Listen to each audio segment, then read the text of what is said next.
ముఖాముఖి కార్యక్రమానికి స్వాగతం. ఈరోజు మన గెస్ట్ గా గుంటూరు జిల్లా గుంటూరు పట్టణంలోని తూర్పు నియోజకవర్గ జనసేన పార్టీ అభ్యర్థి జియావుల్ రెహమాన్ గారు ఉన్నారు. గుంటూరు జిల్లాలో రాజకీయాలు వేడెక్కాయి. ప్రచారం ముమ్మరం చేస్తూ ప్రతి ఒక్కరు కూడా గెలుపు కోసం ప్రచారాన్ని వేగవంతం చేయడం జరిగింది. ముఖ్యంగా ప్రతి వాడ, ప్రతి వీధి ప్రజా సమస్యల పరిష్కారానికి లక్ష్యంగా మార్గాన్ని చూపుతూ కూడా ముందుకు సాగుతున్నారు. ప్రస్తుతం మనతో జియావుల్ రెహమాన్ గారు ఉన్నారు. వారికి ముందుగా ఉగాది శుభాకాంక్షలు. నమస్తే అండి సార్, ఈరోజు మీకు గుంటూరు నగర ప్రజలందరికీ ఉగాది శుభాకాంక్షలు.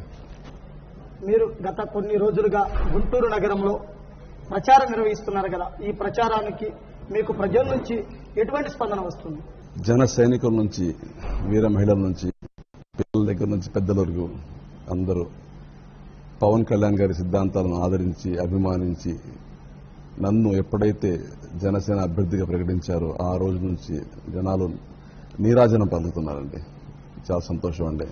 ఎక్కడికి వెళ్ళినా జన సందోహం, జనాలు పూలు చెల్లి హారతులు ఇచ్చి వాళ్ళు నాలో పవన్ కళ్యాణ్ గారిని చూసుకుంటున్నావయ్యా, మీలో పవన్ కళ్యాణ్ గారిని చూసుకుంటున్నాం అని చెప్పి ఆదరించి అభిమానించి స్వాగతం పలుకుతుంటే నాకు ఈ జన్మ ధన్యవాదాలు అనిపిస్తుంది.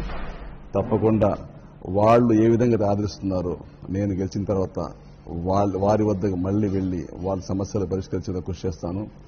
ఇప్పుడు పవన్ కళ్యాణ్ గారు పెట్టిన పార్టీలో ఎవరు లేరు, నాయకులు లేరు, కార్యకర్తలు లేరు అనేది ఒక అపోహ సృష్టించారు. ఎప్పుడైతే జనసేన నుంచి అభ్యర్థులను ప్రకటించారో ఆ రోజు నుంచి ఒక ఒప్పెన వచ్చేసిందండి. సైలెంట్ గా పార్టీ పరంగా పనిచేసుకుంటూ వెళ్లిన కార్యకర్తలు, జన సైనికులు ఈ రోజు ఒక ఒప్పెనలాగా బయటకు వచ్చారు. అంటే ఎక్కడ డబ్బుకు లగకుండా డబ్బు కోసం పనిచేస్తున్నారని కాకుండా కేవలం జనసేన కోసం, పవన్ కళ్యాణ్ గారి కోసం, పవన్ కళ్యాణ్ గారి సిద్ధాంతాల కోసం, పవన్ కళ్యాణ్ గారిని గెలిపించి సీఎం చేయాలనే కోరిక మేరకు ఆయన ప్రకటించిన అభ్యర్థులందరినీ సపోర్ట్ చేసి గెలిపించే విధంగా ముందుకు సాగుతున్నారండి. నిజంగా నా అదృష్టం అండి జనసేన తరఫున టికెట్ రావటం. ఎందుకంటే ఇంత ఆదరణ, ఇంత అభిమానం ఏ పార్టీ వాళ్ళు ఇచ్చిండ్రు నేను చూస్తున్నాను. మిగతా పార్టీ వాళ్ళు చేస్తున్న నమస్కారాలు పెట్టుకుంటా వెళ్ళిపోతున్నారు.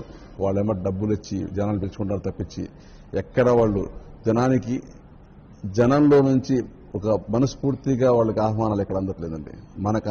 మాకు అందుతున్న ఆదరణ వేరే పార్టీ లేదు. కేవలం పవన్ కళ్యాణ్ గారి జనసేన పార్టీకి మాత్రమే ఉంది. ఇది మన జనసేన పార్టీకి సాధ్యం అవుతుంది. అంటే ప్రత్యర్థి పార్టీల కంటే భిన్నంగా ఇక్కడ జనసేన పార్టీలో మీకు ఎటువంటి గుర్తింపు ఉంది? అన్ని రాజకీయ పార్టీలు మిమ్మల్ని అప్రోచ్ అయ్యారు, కానీ మీరు అనూహ్యంగా చివరి నిమిషంలో జనసేన పార్టీలో టికెట్ సాధించారు. జనసేన పార్టీ ప్రచారంలో ముందున్నారు. ప్రత్యర్థి పార్టీలకి జనసేన పార్టీకి మీరు చూసిన వ్యత్యాసం ఏంటి? చాలా వ్యత్యాసం ఉంది. చాలా వ్యత్యాసం ఉంది. వైఎస్ఆర్సీపీ వాళ్ళు వచ్చారు, అందరికీ బయోడేటా ఇచ్చాను, తీసుకుంటారు. బయోడేటా తీసుకున్న తర్వాత వాళ్ళు అడిగిన ప్రశ్న ఒకటేనండి, మీరు ఎంత ఖర్చు పెట్టగలరు?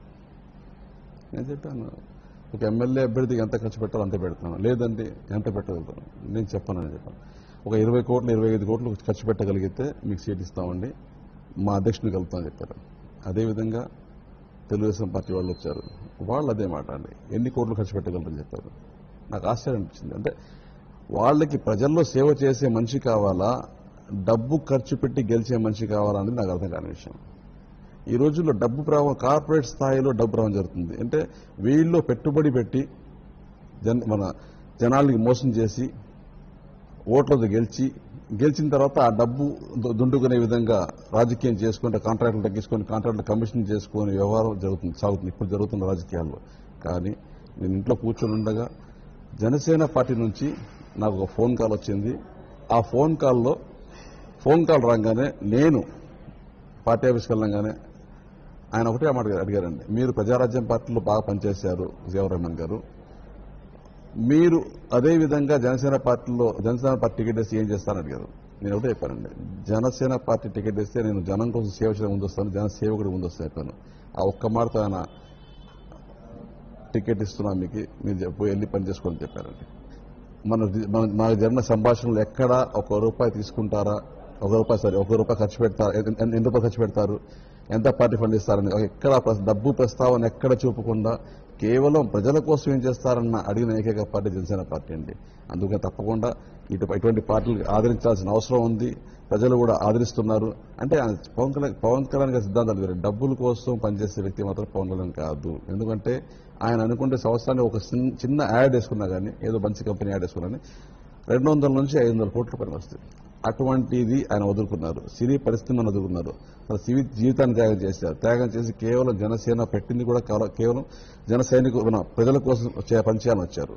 అటువంటి పార్టీలు అంటే నా అదృష్టం అండి. గుంటూరు తూర్పు నియోజకవర్గంలో స్వరూపం, అదేవిధంగా గుంటూరు జిల్లాకి ఆర్థికంగా కేంద్రమైనటువంటి ఈ తూర్పు నియోజకవర్గంలో ప్రజల స్థితిగతులు ఎలా ఉన్నాయి, వాటిని మీరు ఏ విధంగా మార్చడానికి సిద్ధమవుతున్నారు? ఆర్థికంగా స్థిరపడ్డ గుంటూరు అంటే నేను దానికి ఏకీభవించాను. ఎందుకంటే ఆర్థికంగా స్థిరపడ్డ కొందరు ఆర్థికంగా స్థిరపడ్డ గుంటూరు మాత్రమే ఇది. అందరూ ఆర్థికంగా స్థిరపడ్డ గుంటూరు కాదు. కొన్ని కులాలు, కొన్ని అగ్ర కులాల కోసం మాత్రమే ఆర్థికంగా స్థిరపడడానికి ఈ రెండు పార్టీలు ఏర్పాటు చేసుకున్నాయి. జనసేన పార్టీ మాత్రం అన్ని కులాలకి ఆదరించి అభిమానించే విధంగా ఈ పార్టీ ఏర్పాటు చేస్తుంది. అందరూ అన్ని కులాల వారు పైకి రావాలా, ఎలా పేదరికం కనపడకూడదు అని చెప్పి పార్టీ సిద్ధాంతాల ప్రకారంగా ముందుకెళ్తుంది. తప్పకుండా ఈ సిద్ధాంతాలను నమ్మి ప్రజలు ముందుకు వస్తున్నారు. గుంటూరు ఆర్థికంగా బాగా వెనుకబడిందండి. మీరు చూస్తున్నారు. నిన్న ఒక 14 డివిజన్లో వెళ్ళాను. 14 డివిజన్లో ఒక చెట్టు కింద ఒక టార్పాలు కట్టుకొని ఒక కుటుంబం నివసిస్తుందండి. అది చూస్తే ఇది గుంటూరా, అసలు ఎన్నాళ్ళ నుంచి గుంటూరు డెవలప్ అయింది ఏంది అర్థం కాదు.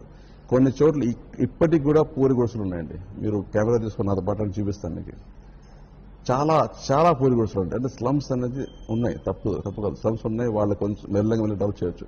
ఇప్పటికీ పూరి గుడిసెలో నివసిస్తున్నారు సిటీలో అంటే గుంటూరు ఏ విధంగా ఆర్థికంగా డెవలప్ అయిందో అర్థం కాదు. ఎక్కడ ఆర్థికంగా డెవలప్మెంట్ కాలేదండి. గుంటూరు డెవలప్మెంట్స్ ఉన్నా 20 సంవత్సరాలు 30 సంవత్సరాల నుంచి గుంటూరు ఎట్లా ఉందో ఈ రోజు అట్లా ఉంది. ఎక్కడా డెవలప్మెంట్ లేదండి.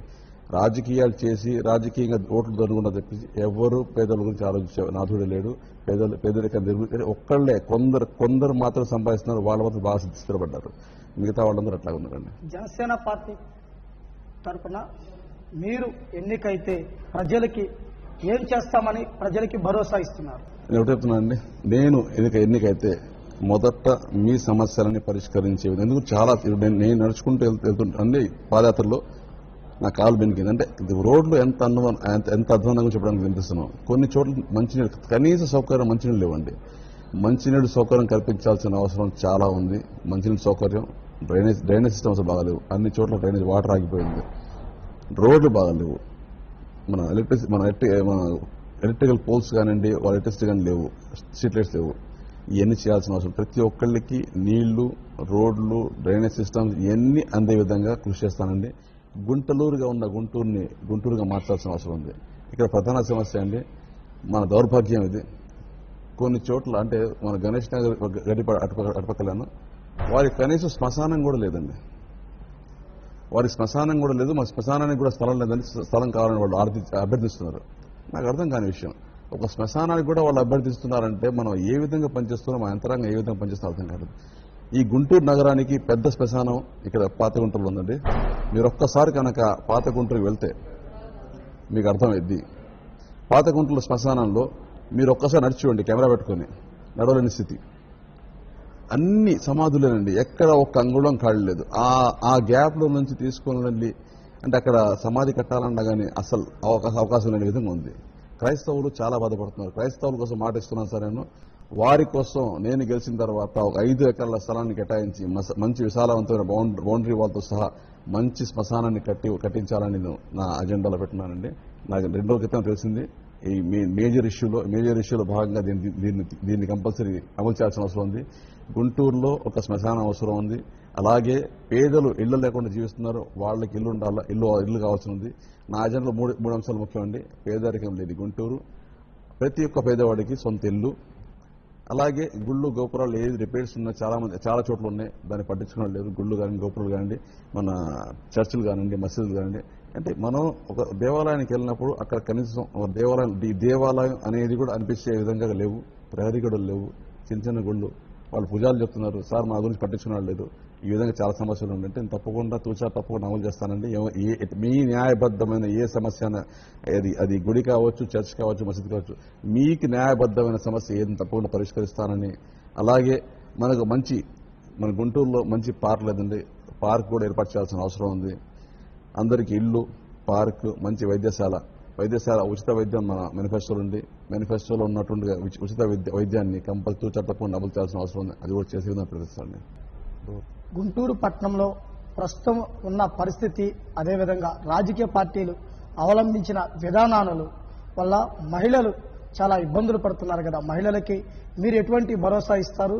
మహిళలకి జనసేన పార్టీ తరఫున ఎటువంటి ఆదరణ లభిస్తుంది? ఈరోజు నిజంగా సంతోషం విషయం ఏంటంటే ఎక్కడికి వెళ్ళినా మహిళలు ముందు వస్తున్నారు. ఎక్కడికి ఏ వార్డుకి వెళ్ళినా, ఏ పార్టీకి వెళ్ళినా హారతులు తీస్తున్నారు, మహిళలు వస్తున్నారు, పూల వర్షం కురిపిస్తున్నారు. నిజంగా వాళ్ళకి నాకు కృతజ్ఞతలండి. మహిళలకి ఎంత అగౌరవం అయితే తప్ప ఈ రోజు ఇంతమంది బయటకు వచ్చి ఓపెన్ గా పవన్ కళ్యాణ్ గారికి సపోర్ట్ చేస్తాం, పవన్ కళ్యాణ్ గారిని ముఖ్యమంత్రి ఇవ్వాల్సిందే, మార్పు రావాల్సిందే కోరుకుంటారు. వాళ్ళు తెలుసండి. నిన్న కాక మొన్న కొన్ని పథకాలు ప్రకటించారు. ఆ పథకాలతో అయ్యేది ఏం లేదు, ఒరిగేది ఏం లేదు, అందరూ తెలుసు. మహిళా ఓట్ బ్యాంక్ ని కేవలం ఒక ఓట్ బ్యాంక్ గా మాత్రమే వాడుకుంటారు తప్పించి మహిళలకు ఎక్కడ న్యాయం జరగలేదు. 33% రాజకీయ రిజర్వేషన్లు కల్పించే విధంగా మన జనసేన పార్టీ ముందుకు వస్తుందండి. అలాగే వారికి రేషన్ కి బదులుగా 2,000 కుటుంబ సభ్యుని బట్టి 2,500 నుంచి 3,500 దాకా వారు నేరుగా వారి అకౌంట్లో వచ్చే విధంగా తప్పకుండా జనసేన పార్టీ పనిచేస్తుందండి.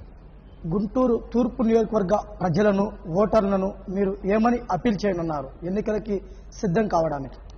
గుంటూరు తూర్పు కోరుతుంది మార్పు అండి. గుంటూరు తూర్పులో మార్పు రావాల్సిన అవసరం ఉంది కాబట్టి దయచేసి అందరూ ఒకసారి ఆలోచించండి. పవన్ కళ్యాణ్ గారు ఆయన సిద్ధాంతాలు చాలా మంచి సిద్ధాంతాలు. ఆయన సిద్ధాంతాలు నమ్మే మనిషి తూచా తప్పకుండా ఈ సిద్ధాంతాలను నమ్ముతారు, సిద్ధాంతాలు అమలుపరుస్తారు. ఈ సిద్ధాంతాలు అమలుపరిచే విధంగా మేము దగ్గరుండి ఆయన మేనిఫెస్టో మన మేనిఫెస్టోని అమలు చేస్తాం.